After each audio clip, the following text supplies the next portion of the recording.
하나 둘 셋. 안녕하십니까. 사마열혈입니다. 송독수저 제10판 신민법 강의 제897페이지 제2절 채권의 본질 보겠습니다. 사마열혈TV 절차 추천을 부탁드리고 유튜브 구독을 권합니다. 제2절 채권의 본질. 로마자 1번 채권의 의의 작용. 1번은 채권의 의의. 채권은 특정인이 다른 특정인에 대하여 일정한 행위를 요구할 수 있는 권리이다. 채권은 내용면에서는 재산권이고 효력면에서는 청구권이며 의무자의 범위를 표준으로서 보면 상대권이다.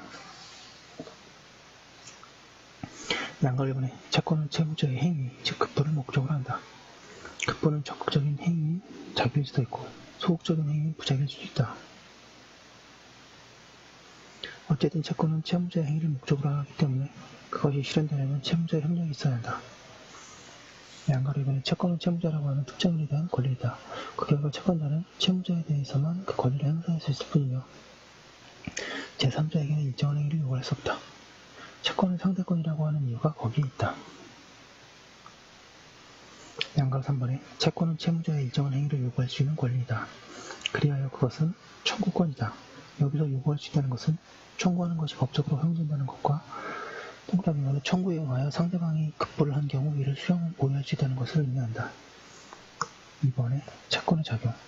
종래 우리 문헌들은 채권의 작용에 관하여 필요 이상으로 관심을 보여왔다. 그러면서 대체로 채권은 본래 물건에 도달하는 수단에 불과하였으나 자본주의가 발전함에 따라 물건과 채권의 사회적 기능이 크게 변하여 물건이 채권을 매개로 하여 기능하고 채권은 유가증권으로 화치되어 유통된다고 한다. 그리고 금융자본주의를 이뤄서 은행이 대부 채권을 통하여 산업자본에 개입하고 사실상 이를 지배하게 된다고 한다.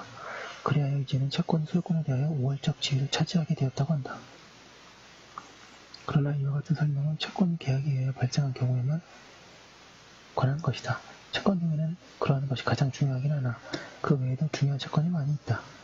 그리고 다양한 채권들의 작용 내지 기능은 한 가지로 단순하게 설명될 수 없다. 뿐만 아니라 설사 그런 설명이 가능하다고 하더라도 그것은 노력에 비하여 얻는 것이 적다. 논의 898페이지 실익이 없는 것이다. 로마자 2번에 채권의 특질. 무릇 어떤 권리의 특질을 밝히는 경우에는 그것과 가장 가까운 권리와 유사한 성질을 갖기 마련이다. 그 이유는 거리가 먼 권리와는 분명하게 구별되어 있기 때문에 논의할 필요가 없어서이다.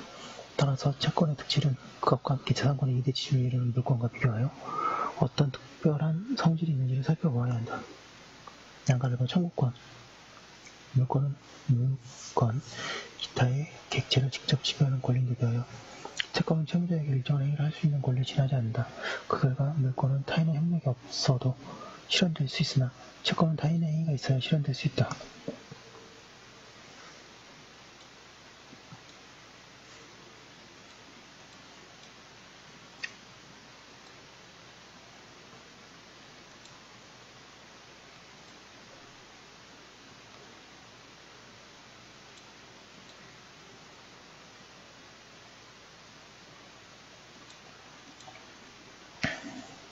양가로 이번에 상대권. 물건은 절대권이라서 특정한 상대방이 없고 모든 자에 대하여 주장할 수 있다. 그에 비하여 채권은 특정인이 채무자에 대해서만 주장할 수 있는 상대권이다. 그래야 채권은 원칙적으로 채무자에 대해서만 침해될 수 있으며 제3자에 의한 침해는 당연히 불법 행위로 되는 것은 아니다. 양가로 3번에 평등성. 물건은 물건에 대한 직접적인 지배를 내용으로 하는 권리이므로 당연히 독점적인 이용이 가능할 수 있도록 배탁성이 인정된다. 그러나 채권은 채무자의 일정한 행위를 청구할 수 있는 권리이므로 배탁성이 없다. 따라서 채권은 실질적으로 양립할 수 없는 것이라도 동시에 둘 이상 존재할 수 있다. 그리고 그러한 채권은 효력에 있어서도 차이가 없다. 이를 채권자 평등의 원칙이라고 한다.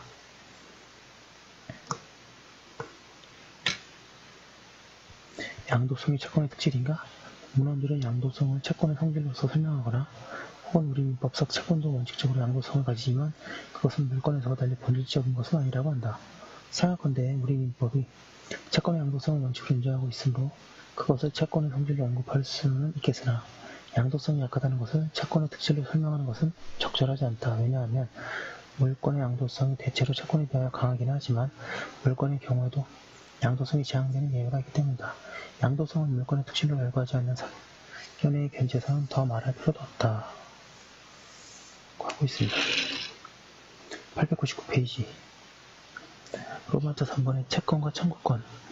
많은 경우 청구권이라는 용어가 채권과 동일로 쓰이고 있다. 여기서 채권과 청구권이 동일한 권리인지 문제된다. 그런데 그에 관해서 민법 총칙부분에서 논의하였으므로 중복을 피하는 의미에서 결론만을 적으면 채권과 청구권은 동일한 것이 아니며 청구권은 채권의 본질적인 내용을 이루고 있을 뿐이라고 할 수 있다. 로마자 4번 채권과 채권관계.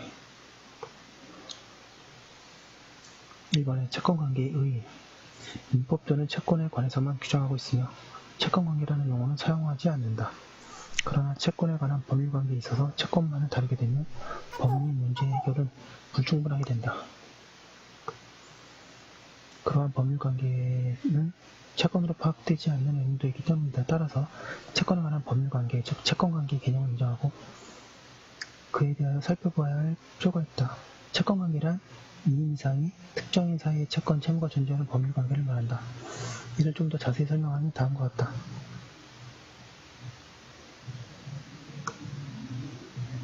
방가로 1번의 특별구속관계. 채권관계는 일반인 사이의 관계가 아니고 채권자와 채무자라는 특정한 사이의 법률관계이다. 이런 의미에서 채권관계는 일종의 특별구속관계라고 할 수 있다. 방가로 2번 포괄적인 관계, 채권과의 구별. 채권관계는 기본적인 채권, 채무만을 존재하는 관계가 아니고 그 밖에 여러 가지 권리와 의무도 포괄하는 관계이다. 즉 채권관계는 채권, 채무의 단순한 결합관계가 아닌 것이다. 방가로 3번 유기적 관계. 종래 우리나라의 통설에 의하면 채권관계는 당사자가 달성하는 목적을 향하여 서로 협력하여야 할 긴밀한 관계이고 이러한 의미에서 채권관계는 하나의 유기적 관계라고 한다. 생각컨대 채권관계는 유기적 관계라고 할 수 있으나 그것은 채권관계가 변동 가능성이 있다는 점에서 그러하며 거기에는 당사자의 협력관계는 강조되지 않아야 한다. 호의관계와의 구별. 채권관계는 일종의 법률관계이다. 당연한 말을 왜 하나 생각이 들지만 이제 호의관계랑 구별하기 위해서 이런 말씀을 하고 계신 거죠. 따라서 그것은 비법률관계와도 구별된다. 비법률관계의 대표적인 예로 호의관계가 있다. 호의관계는 법적인 의무가 없음에도 불구하고 호의로 어떤 행위를 해주기로 하는 상호관계이다. 호의관계의 구체적인 예와 채권관계와의 구별에 관해서는 민법 총칙부분에서 설명하였으므로 여기서는 생략하기로 한다. 900페이지에 그리고 호의관계 가운데 법적으로 가장 중요한 호의공성에 관해서는 뒤에 따라 논의하기로 한다. 예, 일단 여기까지 한 것도 올려두고 다음 거 이어서 하도록 하겠습니다.